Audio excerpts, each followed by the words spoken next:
जब सोए हुए थे, अचानक कहीं से एक भमरा आया। उस भमरे ने करड़ की जंघा को काट लिया जहां पर गुरुदेव का सिर रखा था। अब भमरा काटेगा तो दर्द तो बनता ही है। इतनी तेज दर्द हुआ और रक्त बहने लगा, वहां भमरे ने घाव कर दिया। लेकिन करड़ ने विचार किया कि अगर मैंने जंघा को हिलाट दिया या फिर मुंह से शब्द निकाल दिया तो गुरुदेव की नींद खुल जाएगी। इसलिए 2 घंटे तक करड़ हिम्मत करके बैठे रहे।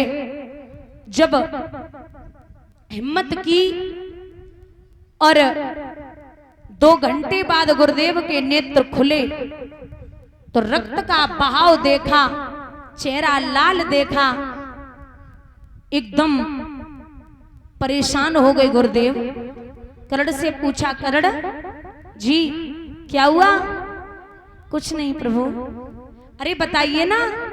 बोले महाराज भमरे ने काटा है। अरे तो जगा देते। करड़ बोला महाराज अगर मैं इतना आपके लिए दर्द सहन नहीं कर सकता तो मैं आपका शिष्य कैसा? मुंह देखते रहे काफी देर तक और फिर एक बात पूछी है, सच बोलना करड़, तू हमें का ब्राह्मण को बेटा नहीं लगे रहो, कौन है तू? तो जवाब दिया मैं सूर्य पुत्र करड़ हूं। जब ये कहा कि सूर्य पुत्र करड़ हूं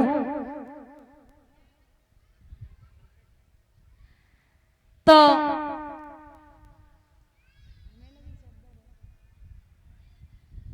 प्रसन्न हुए और 5 बाण दिए और एक बात कही कि जा दुनिया में कहीं भी कितना भी बड़ा योद्धा तेरे सामने रणभूमि में आकर के खड़ा हो जाए लेकिन तुझसे कभी विजय प्राप्त नहीं कर पाएगा। ये बाण ले जा।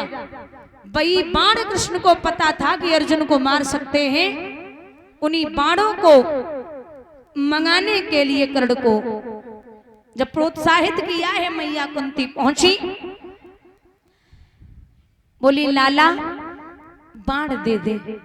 करड़ बोले अब आई ना ठिकाने पे, हमें तो पता है कि बिना मतलब के ना आवोगी। मैया कृष्ण की बड़ी राजनीति है, ले जा बाण, लेकिन तू ये मत समझना कि ये करड़ कल लड़ने नहीं आएगा। तो मैया कुंती ने इंद्र को स्मरण कियो। इंद्र आए। इंद्र ने करड़ से कुंडल और कवच लिए, लेकर के चले तो रथ नहीं उठ रहा है, विमान नहीं उठा। आकाशवाणी हुई कि इंद्र आप ऐसे नहीं निकल सकते जब तक करड़ को कुछ नहीं देंगे। इंद्र वापस आए, करड़ से बोले ये कुंडल और कवच ले लो। करड़ आग बबूला हो गए। बोले मुझे ऐसा वैसा समझ रखा है, मैं दानवीर हूं और ज्यादा बड़ा नहीं तो छोटा पूरा तो हुई, मुझे ये देकर के चीज वापस नहीं लेनी है। इंद्र आप इस तरीके से बात नहीं कर सकते। तो इंद्र ने बदले में वज्र शक्ति दी है और कहा है जाओ करड़, पूरी दुनिया में कितना भी बड़ा योद्धा आ जाए लेकिन वज्र शक्ति का प्रहार आप जहां करेंगे वो मारा जाएगा। एक बात कही है इंद्र ने मां कुंती से कि मैया चिंता तो एक ही है। कहा दे करके जन्म हमको मैया फिर क्यों नदिया में बहा दिया।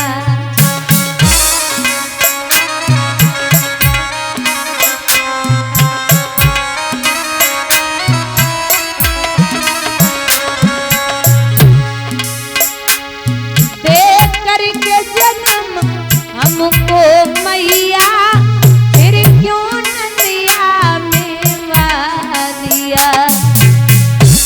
क्या खता हुई हमसे मैया जो पत्थर का दिल बना दिया।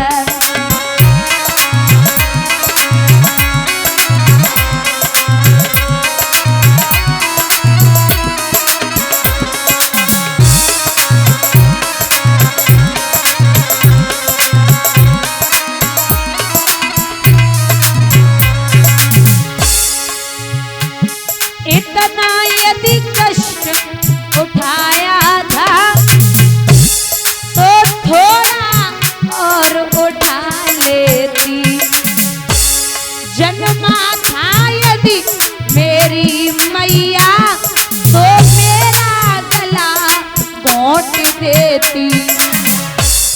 मेरे संग में तूने बुरा किया, हमको दर दर भटकाए दिया।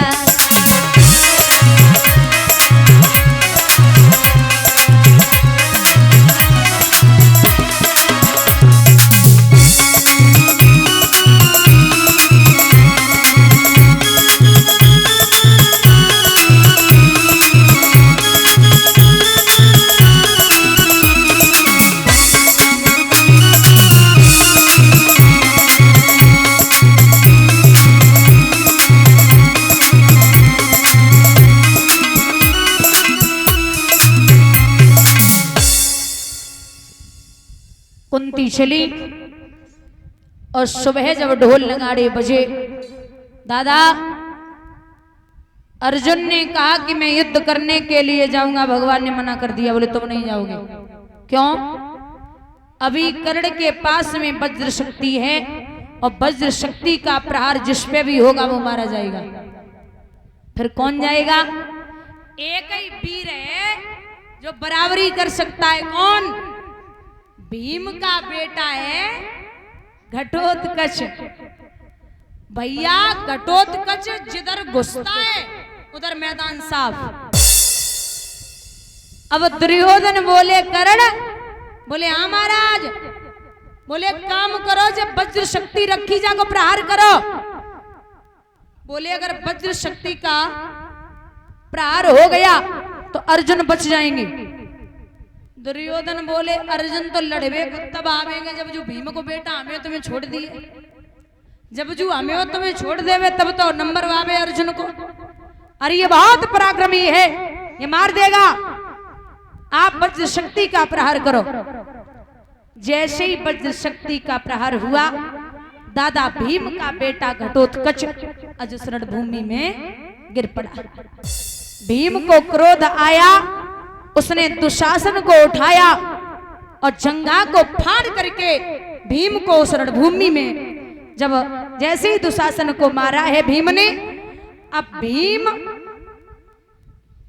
को देख करके दुर्योधन वहां से भागे कि जब दुशासन मार दिया तो ये हमें नहीं छोड़ेगा।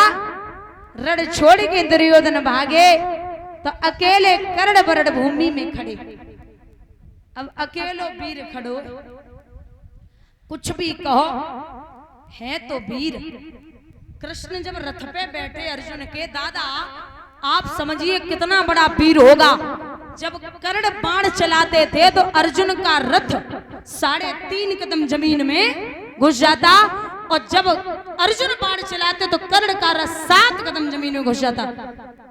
भगवान से अर्जुन बोले, देख रहे हो कन्हैया, मेरे बाण से जाको 7 कदम हट रहो और जाके बाण से हमाओ 3.5 कदम हट रहो। भगवान बोले थोड़ी सी शर्म करो। बोले क्यों? बोले जब हम रथ पे बैठे तब ये वीर पीछे हटा रहा है, और अगर मैं रथ पे न होता तो ना ही तुम्हारो पता चलतो ना ही रथ को पता चलतो। बोलिए गोविंद भगवान की। पूरी दुनिया को बोझ लेके हम रथ पे बैठे तब ये वीर रथ पीछे हटा रहा है, तो इससे बड़ा बलवान हमने दुनिया में दूसरा नहीं देखा। अब एक काम करो। बोले कहा आप बाण चलाओ। जब ये कहा कि बाण चलाओ तो उसी समय अर्जुन ने कहा महाराज ये निहत्था है, इस पे बाण नहीं चला सकते। आपने हमें सिखाया है कि निहत्थे पे बाण नहीं चलाना। भगवान बोले तुम हमें सिखाओगे कि रण में किसे मारना किसे नहीं मारना, आप हमें सिखाओगे? और मैं आपको कहता हूं कि अगर कुल में कपूत पैदा हो जाए तो उसे मारने में देरी नहीं करनी है।